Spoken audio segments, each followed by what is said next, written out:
So you want to take a point sheet for students' behaviors in EduClimber. Once they've been set up by the MTSS coach, this is quite a quick and easy process. We do so in our Interventions tab.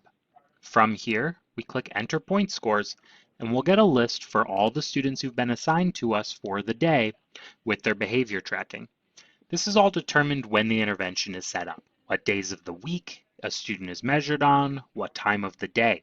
So if you don't see a particular kid, it might be because they're scheduled for a different day for the student.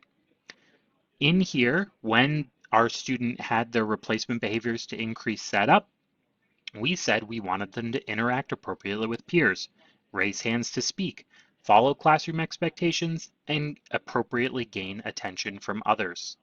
In here, we can type in the score of our observations.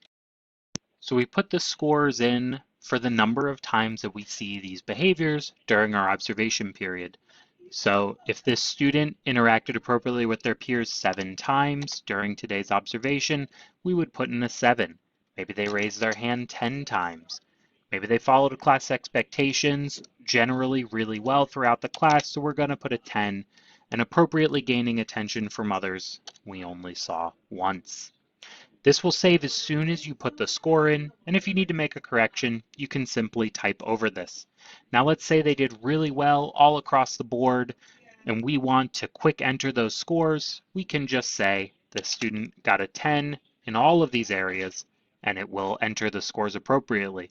We can also erase those scores by clicking here, and now you see that those scores are empty.